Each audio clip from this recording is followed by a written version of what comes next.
महाराणा प्रताप की जय। महाराणा प्रताप की जय।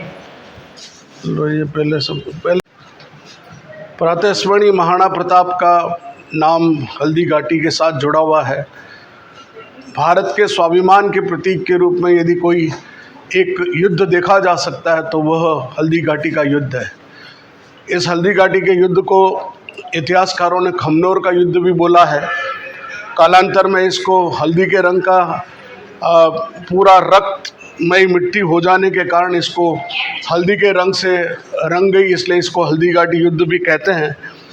मूलतः यह 3 घंटे का युद्ध था जो 18 जून को यानी आज के दिन ही यह युद्ध लड़ा गया था और ये 3 घंटे का था। और कहते हैं इतिहासकारों ने लिखा कि उस समय युद्ध की ये स्थिति थी कि मगज उबल रहा था, यानी कि आप सोच सकते हैं कि लोहे के कवच और कंटोप पहनकर यदि कोई युद्ध मैदान में इस जून के महीने में यदि लड़े तो कैसी विचित्र स्थिति रही होगी, और वो भी दिन के समय में।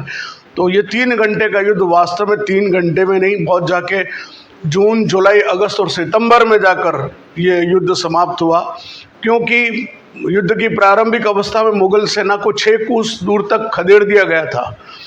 जो हमारी सेना में 2 दस्ते होते हैं, एक होता है हरावल दस्ता जिसको हम आगे की ओर मोर्चे पर जो लड़ने के लिए जाते हैं, फ्रंट ओपनर्स होते हैं जो, वो हरावल दस्ता कहलाता है, और पीछे जो डिफेंस में रहते हैं वो चंदावल दस्ता कहलाता है। महाराणा प्रताप मध्य कमान संभाले हुए थे। वो चेतक घोड़े पर थे और चेतक के आगे भी हाथी की सूंड लगा रखी थी ताकि हाथी से जब युद्ध हो तो हाथी उसे हाथी का बच्चा समझकर उस पर आक्रमण न करे, यह उसके पीछे भाव हुआ करता था। चेतक इतना फुर्तीला था, मैं समझता हूँ कि वो एक विश्व इतिहास में स्वामी भक्ति की एक ऐसी मिसाल बना। और जब चारों तरफ से मध्य कमान संभालते हुए प्रताप ने जब आक्रमण किया तो उस मानसिंह के हाथी पर चेतक ने अपनी दोनों टापें उस हाथी के ऊपर रख दी थी, और जो ही महाराणा प्रताप ने अपना भाला उठाकर उस हौदे में मारा तो वो जो महावत था वो तो नीचे गिर गया, उसको चोट लगी, लेकिन मानसिंह हौदे में छिप गया। और वो अगर उस समय मारा जाता तो वो विजयी उसी क्षण हो जाती, लेकिन वह मानसिंह ने चालाकी भरे तरीके से अपने आप को दबा लिया और उसके बाद भीम सिंह डोडिया उस पर आक्रमण करता है। हल्दी घाटी के युद्ध के दौरान जब चारों तरफ से मध्य कमान संभालते हुए जब प्रताप आगे बढ़ रहे थे तो चारों तरफ से मुगलों से जब गिर गए तो झाला मन्ना जब आए और उन्होंने कहा, हुक्म आप जिंदा रहेंगे, आप रहेंगे तो मेवाड़ रहेगा, आप रहेंगे तो राज रहेगा, आप रहेंगे तो राजधानी रहेगी, और प्रतीक चिन्ह आप मुझे दीजिए, क्योंकि झाला मन्ना की भी मूछें ऐसी थी जैसे प्रताप की थी। तो उसी समय उन्होंने झाला मन्ना को वो मुकुट दिया और उसके बाद प्रताप को कहते हैं हाकिम खां सूर और अन्य 2 जो सेनापति कृष्णदास ने मिलकर युद्ध मैदान से कहा, आप घायल हो चुके हैं, आपको कुछ चोट भी लगी है।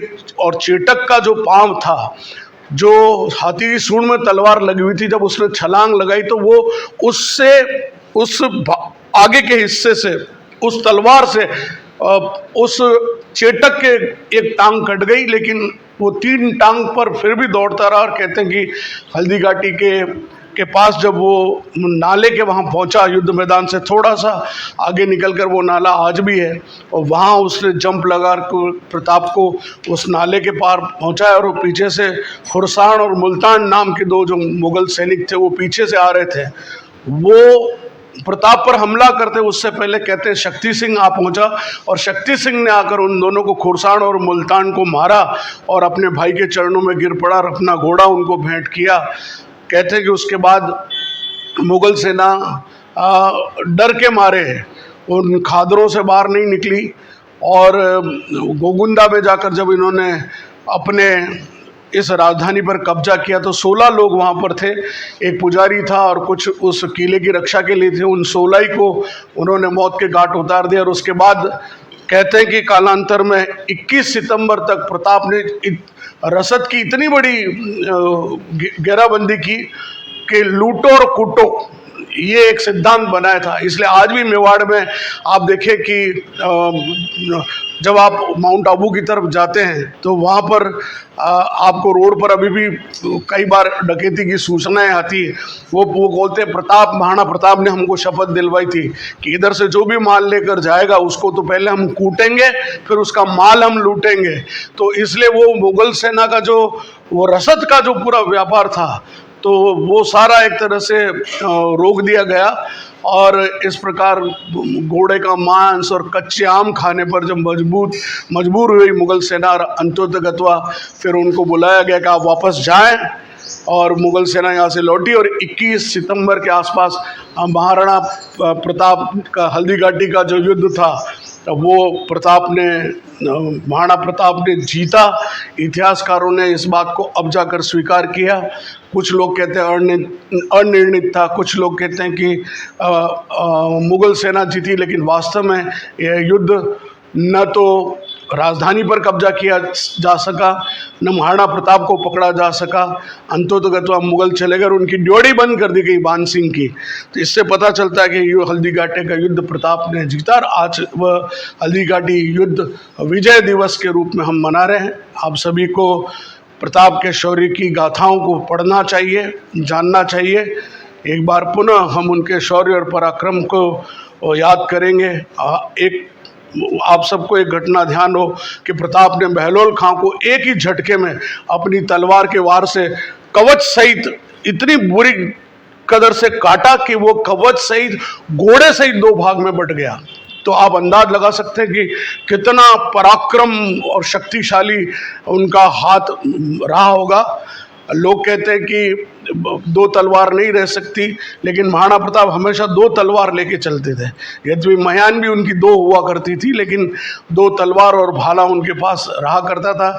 और कहते थे सैनिक वेश में ही सोया करते थे, कब मुगल आक्रमण हो जाए, इसलिए रात दिन, इसलिए प्रताप को हम सैनिक वेश में ही देखते हैं। इनका राजसी वेश वाला स्वरूप दिखता ही नहीं, हमेशा सैनिक वेश वाला रूप ही दिखता है। तो ये रूप भी एक इतिहास में बहुत, इसकी भी एक घटना है। और इस स्वरूप को लाने का अगर किसी ने काम किया, वैसे तो भारतवर्ष के सारे देवी देवताओं के स्वरूप को लाने का श्रेय भी उस व्यक्ति को जाता है। मैंने उसकी पूरी जीवनी को पढ़ा है और उस पर एक फिल्म भी बनी है, उसको ज़रूर देखनी चाहिए। उसका नाम है राजा रवि वर्मा और उस फिल्म का नाम है रंग रसिया। आप जरूर देखें। उसी ने प्रताप का यह चित्र बनाया और आज प्रताप के उस स्वरूप को हम देख पा रहे हैं, तो वो राजा रवि वर्मा की देन है। एक बार पुनः हल्दी घाटी युद्ध दिवस की बहुत बहुत आप सभी को शुभकामनाएं। स्वाभिमान के साथ जिए, अभिमान के साथ नहीं जिए, यही मेरा इस अवसर पर संदेश है। लड़ें, बुराइयों से लड़ें और अपने आप से, अपने अंदर के बुरे व्यक्ति से लड़कर संघर्ष कर विजय प्राप्त करें, तो ही हल्दी घाटी युद्ध दिवस मनाना सार्थक होगा। बहुत बहुत धन्यवाद। महाराणा प्रताप की, भारत माता की।